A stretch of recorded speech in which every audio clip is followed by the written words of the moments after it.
Card recap for the Saul Canelo Alvarez versus Liam Beefy Smith fight. I'll go basically in reverse order from the main event all the way back to the undercard fights.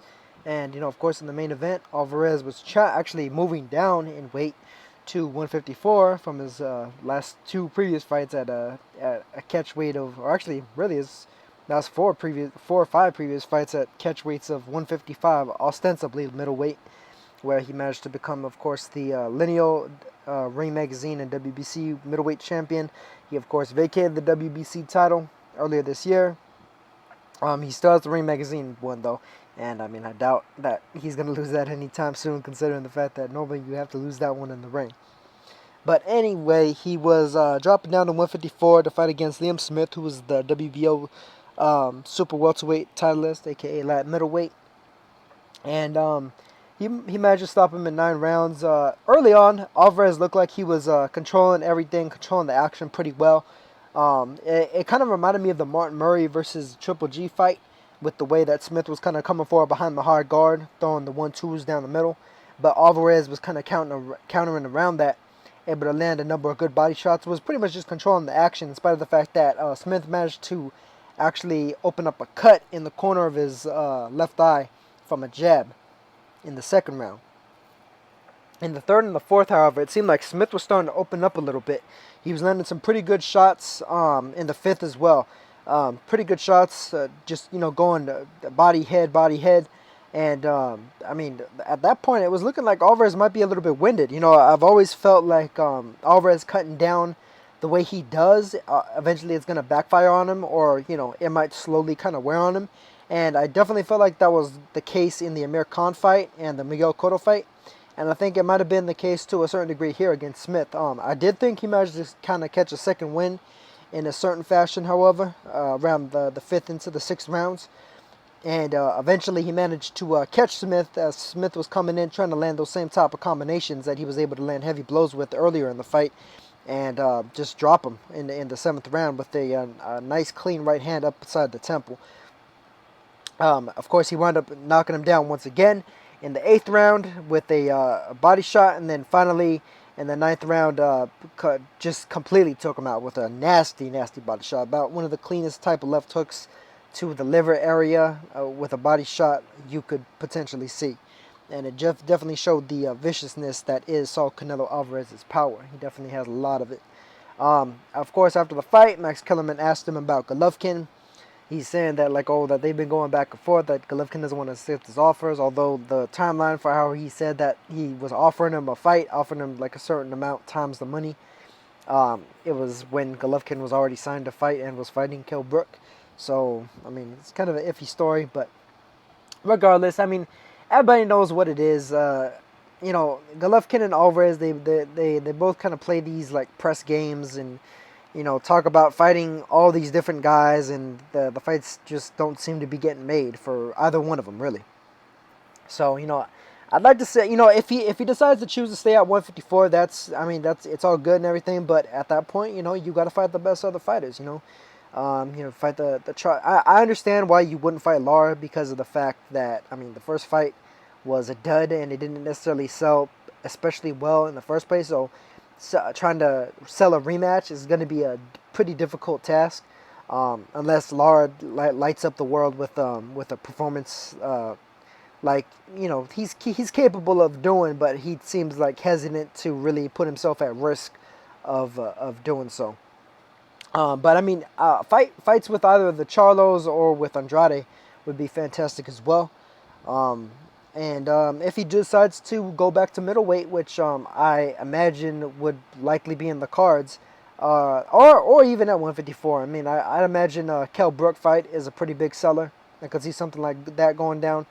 But I mean, if you do wind up going at any type of catch weight between light middleweight and middleweight, or at the full middleweight 160-pound limit, the questions about Golovkin are always going to be asked. That's just a matter of fact. And at that point, it's if you don't live up to trying to fight the best fighters as one of the premier fighters in terms of name value, then you're going to catch up for it, and you kind of deserve to.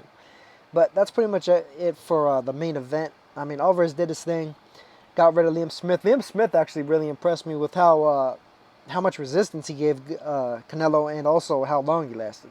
So props to Liam Smith for that. I'm sure he'll probably get some other opportunities fairly soon. If Brook doesn't get the Canelo fight next, I could see somebody like Smith getting a good money fight with Brook. If not Amir Khan, even, who knows? Maybe we'll see kind of a losers bracket type situation going down. But in any case, on the undercard, of course, we had Gabe Rosado, King Gabe Rosado versus Willie Monroe Jr. Willie Monroe won by unanimous decision. It was a pretty clear-cut decision, albeit I thought it was a little bit closer than the way that HBO was calling it, the way that Letterman was calling it. I did think that Rosado was giving the fight away in a lot of spots because of the fact that he wasn't quite active enough, wasn't throwing enough combinations, wasn't feigning enough, just trying to make Monroe really guess and guess wrong and then kind of catch him moving into something. But Monroe did an excellent job of, just kind of out-slicking Rosado, outboxing him.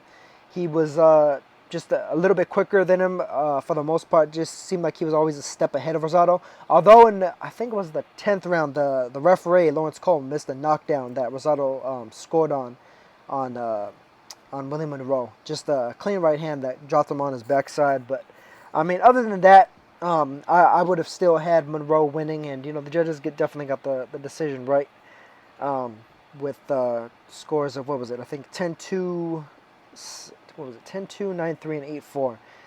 I scored an 8-4, incidentally. But, I mean, just a solid job from Willie Monroe. They were talking about the potential of the winner fighting, Alvarez possibly in December. Not necessarily sure if that would exactly go down, but, I mean, in spite of the fact that a lot of people, they say, like, oh, Willie Monroe would be bad for Alvarez stylistically, and, it might make the fight kind of, crappy, like a crappy fight.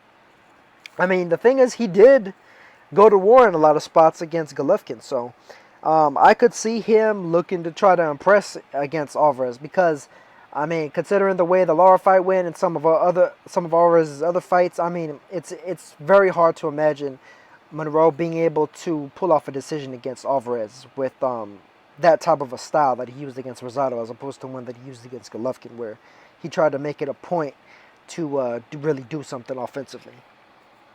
But, Willie got the job done, took care of business against Rosado. Of course, just before that, we had Joseph Diaz Jr., facing off against Andrew Cancio. And, I mean, just doing a number on him, man. I actually thought Cancio was going to give him a bit more resistance than he did. I've seen him in the past. He gave Ronnie Rios a fairly tough fight. He's given a couple of other Golden Boy fighters really tough fights, if not beating them. And, he's a pretty strong puncher himself. But Jojo Diaz was pretty much just styling on him, man. Just outboxed him, landing clean, clear-cut shots on him. Just, I think they had him at CombiBox, had him, take CombiBox with a grain of salt and everything, but still, I mean, they had him at like a 60% connect percentage, man. That shit was insane, especially because Cancio only landed like 19% of his. So, like, that's crazy. That's insane. You don't see a disparity that wide in fights very, very often. That's like a once-a-year type situation, man. But Jojo Diaz really did a number on Cancio. He impressed the hell out of me because I thought Cancio was going to give him a bit of a tougher test. But he didn't, man. And, I really think Jojo Diaz is ready for a title shot whenever they choose to put him in one against any of the featherweight champions. I would obviously aim for Lee Selby because I think that he is the weakest of the champions at featherweight. I think that Oscar Valdez is probably the most dangerous guy for Jojo Diaz to fight. I think that Gary Russell Jr. would be a very incredible fight. Two very similar styles, almost like a mirror match. I think that would be just a fun fight to watch. But he did his thing, Jojo Diaz. They need to get him a title shot soon, man, against any of the world champs. Any of those guys make great fights, and just get him his opportunity, man. I think that the 2012 Olympics are long past. We've already passed the 2016 Olympics, so it's time to get him a title shot. See what he's gonna be in terms of elite level ability. Because the way he's blowing out a lot of these French contender types is really impressive. And then finally on the opener for the pay-per-view, we had Diego De La Hoya, Oscar De La Hoya's nephew, taking on Louis De Valle. And De Valle is a guy that I've seen in the past a lot of times. Like he was a prospect. He was a hot rising prospect a few years ago. Wound up getting tossed in against veteran Victor Archinian. Of course, at the time, Victor Archinian was still surging at bantamweight and super bantam. And of course, this was before the rematch that he had with Donaire, where he actually was pasting Donaire around the ring before getting cocky, getting stupid, and getting knocked out. But he managed to outbox and kind of just use veteran tactics and the style and just the wiliness to defeat De Valle. And so this was almost like a changing of the guard, where like the former like bright prospect was fighting the new hot young bright prospect. And Diego De Hoya just passed with flying colors. He went in there. He was landing repeated right hands, good left hooks to the body, a lot of different combinations of punches, showing speed, showing skill. And he's another guy that I think, along with Jojo Diaz, I've always rated Diego higher than Diaz in terms of just overall ability. I always felt like he seemed like a sturdier fighter, a better fighter, and really a more skilled guy. But I mean, Jojo looked really good in this fight against Cancio. So I wouldn't necessarily flip-flop him, but I'd probably put him right about even level now. But Diego De La Hoya, like Jojo Diaz, of course, I think that he's ready for a world title shot whenever Golden Boy decides to give him one, or to go after one, whether it's at super bantamweight or featherweight, or wherever he happens to be at the time.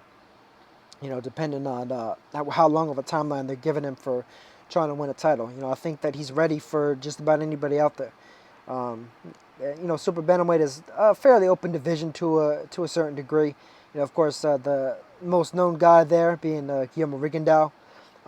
He's kind of in like promotional hell to a certain degree, though. I mean, I know that they're supposed to get it popping between him and Moises Flores for that WBA full title. Well, it would probably be him, Moises Flores, and Neomar Cermeño. The winner of that potential fight would probably have to fight Cermeño next.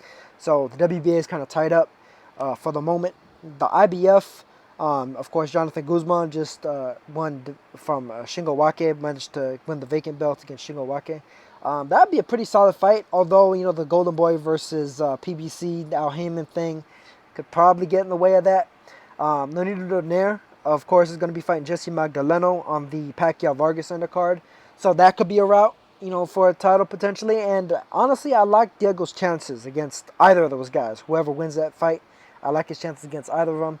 Or the WBC title, which Hozumi Hasagawa, of course, as I mentioned on one of my recent videos, managed to defeat Hugo Ruiz for. I think that Hasagawa, of course, he's a veteran, yes, but he is a vulnerable veteran, a guy that's been knocked out a couple of times, of course, back in his prime by Fernando Montiel, and more recently against Kiko Martinez, as well as Johnny Gonzalez. He's a little bit chinny. He's very fast, very wily, very skilled, but he's definitely a vulnerable type of fighter. And the WBO and the WBC especially, I think I would like Diego De La Hoya's chances against either of those guys. Only complication that might come with the WBC in particular, though, is I know Ray Vargas, the number one contender, is probably due his title shot any day now, because he's been the number one contender for a cool minute. And I mean that he's backed by Heyman, so that could get a little dicey. That could throw a wrench in that potential title shot. But I mean, if Golden Boy is able to strike while the iron's hot, man, get Diego a shot at Hasagawa, especially like potentially for the New Year's card in Japan, they could do it. Otherwise, the Oscars dealt with Top Rank and Bob Arum before. The Donaire Magdaleno winner, that'd be a solid fight, and definitely a winnable fight for Diego. So that's pretty much going to do it for this card. Wasn't the most glossy pay-per-view card in the world. Didn't necessarily light the world on fire necessarily. But, I mean, Diego De La Hoya shined. Jojo Diaz especially shined. William Monroe showed some pretty good things in there. And, Alvarez came through pretty much like he was supposed to against Liam Smith. Just really more to look forward to as far as all these four fighters go, as opposed to really feeling the moment of this card. Really, this was a card, like a developmental card, so to speak. So that's going to do it for me on this one. Catch you guys on the next. Peace.